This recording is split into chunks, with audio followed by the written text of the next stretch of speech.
cry. You're a very pretty girl.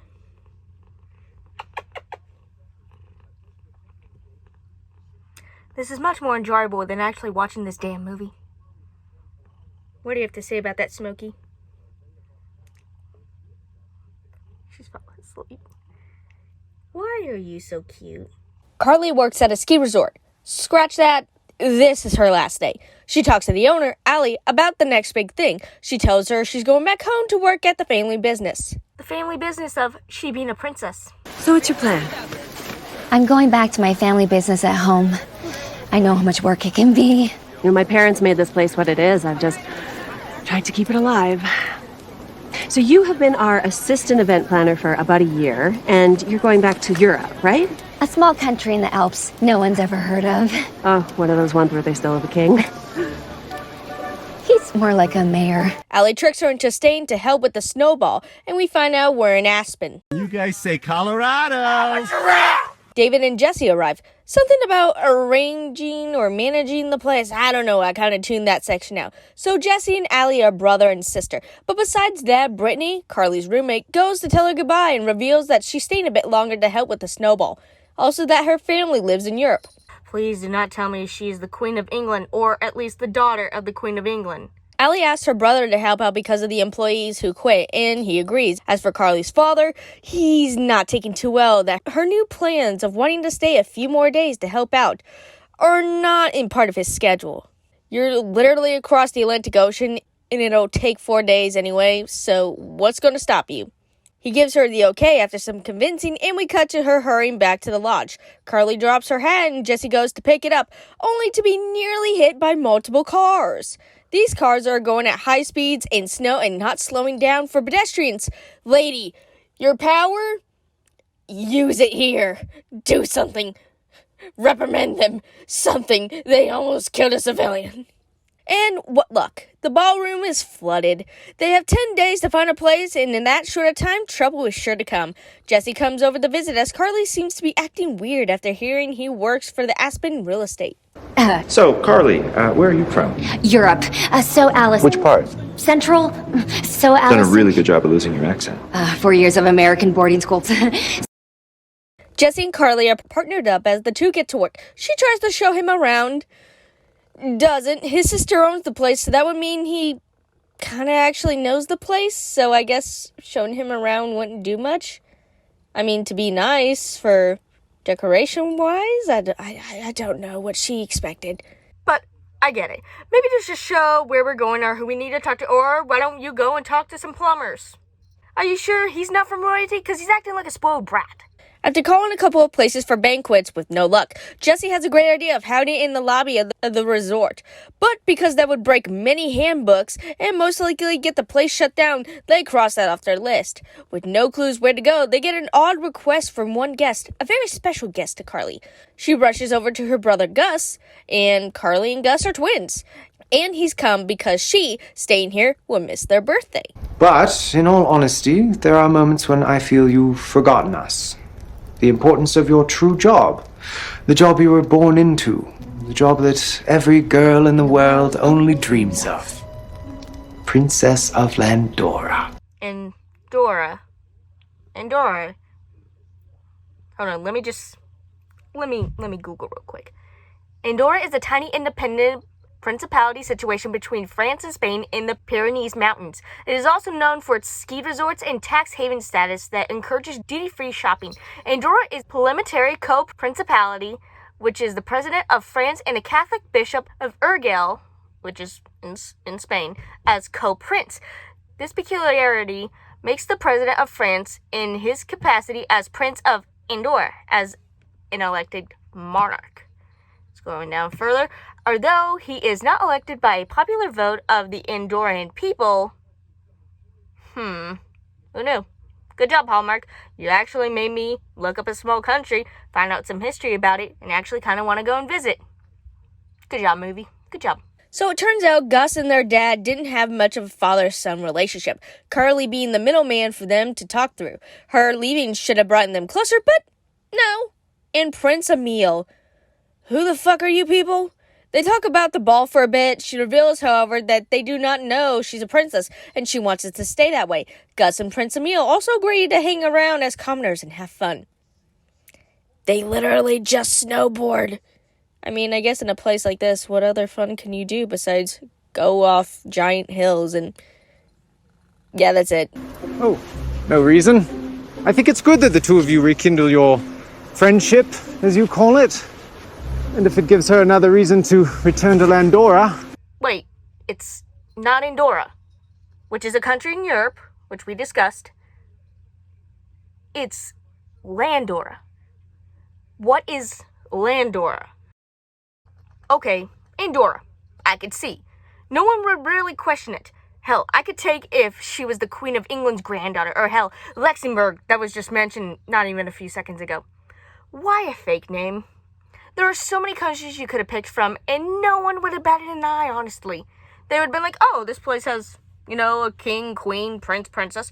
Okay, sure, whatever. I'm sure the people who actually live there might have an issue.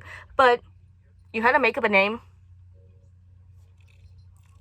You really had to make up a name?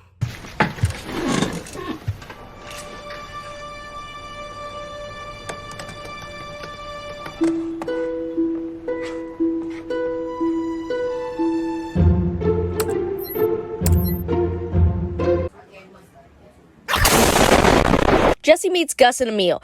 They can't keep their story straight about where they're from, and Carly shoves her brother and friend onto a sled just to escape the situation. Emil hits on Carly. I'm fairly uninterested, and moving on to the next scene where Carly and Jesse bump into each other. Well, you shouldn't worry. In a few days, you'll be on a plane to Landora. Wait, I wouldn't. Who told you that I'm from Landora? You told people. Allie knew this. Was that a secret or something? Because it's not a good one. Jesse tells her that they found out she's a princess, and she shits a brick. She begs him not to tell, and he agrees. The two go to dinner as Jesse realizes how bad business is. You see, with the Snow Lodge, they're closed for the summer, but this place was open all year round, or before the tragic death of their parents. The name of the building is Snowden Peak. Snow, Colorado. It's mostly windy and or snowing. I'm just pointing out that a place known for snow could make fake snow when there isn't any. They also are in the mountains, so cold. Carly looks on the map, finding the Summit Lodge. Jess says it hasn't been used since he was a kid and was used for ski equipment during the summer. But it's not summer, so let's use it. They tell Allie, who is all for it. Carly and Jesse begin planning more into it, getting more sponsors and a VIP guest, and also expanding the guest list. They also changed the dress code, even though it could have been just dress nice type deal, but whatever. Allie tells them to get to work, and Carly and Jesse jerk each other off a bit. On their way to the lodge, however, Jesse's truck slips on ice and they get stuck in the snow. They shovel away and tell their life stories. Dead parents and living family members who just can't get along. This is the type of Hallmark movie I signed up for. Living the dream, man. Living the dream. So guess who shows up to the lodge? Yep, Carly and Gus's dad. Why? My guess would be to see Carly, but he really doesn't say anything really besides maybe he kind of wanted to celebrate his children's birthday. But again, he doesn't say that and I just have to speculate. Carly finds a theme for the ball. Winter Wonderland. The two get to work as things seem to be going right. Carly and Emil go to hang out at a pub, only for Jessie, Allie, and I don't remember her name, but she's the woman of wisdom of this movie. Then she makes homemade cookies, while Emil's car is towed, because parking in parking spots doesn't exist in Landora. Jesse and Carly dance. While talking, Carly reveals that she doesn't want to leave the resort, but has to for Landora. Emil loses the battle with the tow truck driver, and she goes off to help. Literally, and I do mean literally, they meet each other a few minutes later at the lodge, where Carly is busy working and waiting for Brittany. Why did he leave that sister and that other lady? Why did we not just stay at the pub and talk all this deep stuff, surrounded by happy drunk people? Why are you wasting my time? And then we do fuck all for almost 7 minutes. No, like for real. The only thing I can tell you is that Emil wants to take a year off from being a prince, like whatever, and Allie asks Jessie to stay for the lodge because she needs help. Which, yes, stay and help the business booming, because it is technically both of your business. When I say nothing, I mean nothing. Oh, this person is talking. Oh, okay. What do you have to say? Nothing. Great. Yeah. Did you forget that Dad was here? Because I sure did. He's been snowboarding or skiing or whatever, and finally the brother breaks down and asks for more responsibility as king. You know, something the dad should have already been doing to pass on the throne, but doesn't believe in his son? Honestly, why did Carly even say that they had a relationship so bad that Carly had to be the middleman for them? Honestly, both father and son are the same in that they don't want to tell each other their own personal problems, because either they'll think one wouldn't care or one would give attitude. But some bad news comes. You see, while the place gets business, it's not pulling in the money. And thankfully, a buyer has come in with a big sum of money to buy it. Allie can't do it on her own, so she needs help. Carly finds the salesperson for the lodge and goes to confront Allie. Nothing is set in stone, but the possibility of the place being sold is enough to bring the party down. How about the next thing we find out people realize that Carly is a princess? Yeah, this is bizarre, because it's just so sudden. So Gus told a newspaper outlet to help the place get more publicity, and so that more money would come in. Great, except why didn't you just say yourself? Or how about, I don't know, consult your sister for help first? Not only that, but Aleem is here, who is also the prince, and the king of Landora is here too, you twat. What if something worse happened, like another country invaded because the queen is shut up? Or what if someone hunted you four down? Was she terribly upset? Yes, but she did seem to cheer up quite a bit after shoving snow down my sweater. The dad and son talk. Who cares? Emil tells Carly that he's going to go back home to tell the queen that he's taking a year off of princely duties. Who cares? Jesse and Carly see their progress. Talk, then waltz. Shut up. Just literally, shut up and get to this ball. It's finally the ball. Carly comes in her princess attire as Jesse realizes maybe they do live in different worlds. Oh, boo-hoo. Let me play a sad song for you on the world's smallest violin.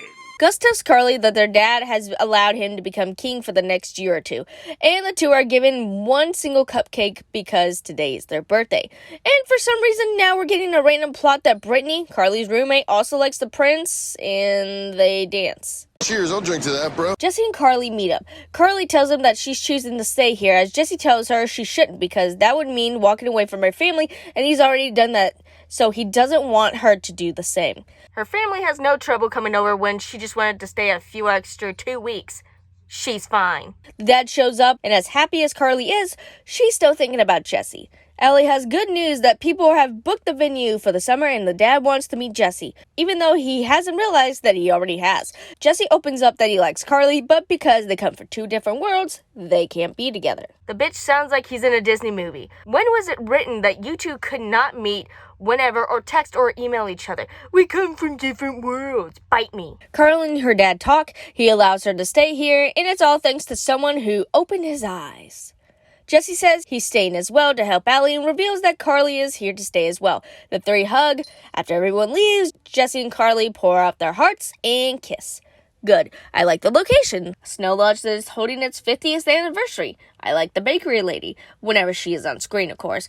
And I also like how our two couples meet is nearly by him getting hit by a car that is run by the royals. Bad. No one looked up Landora, like, at all. No one saw the picture of her, or hell, no one in Colorado noticed that she was royalty. There are, I'm sure, some people to have noticed at one point.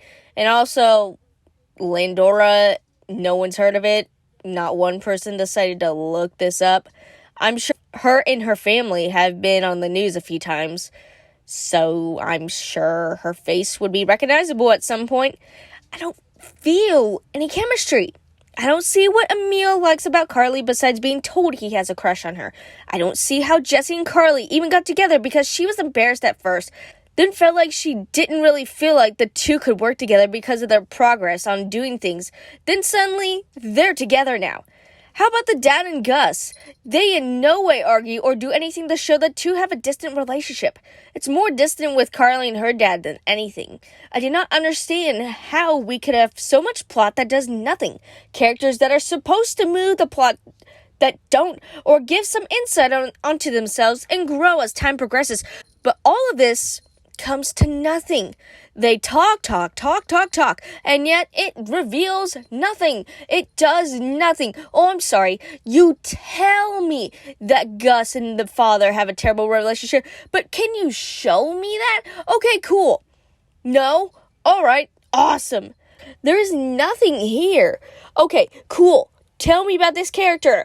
Or, better yet, show me that these characters are distant. Yes, you could have Carly say, oh, Daddy and Gus are distant. From what we've shown, or have been shown, they've gotten along fine. Like with Emil. Cool, what does he do or say to kind of be like, oh, I like Carly? Nothing. He kind of hits on her, but even then, it's like for a single scene. That's it. Same with Jesse.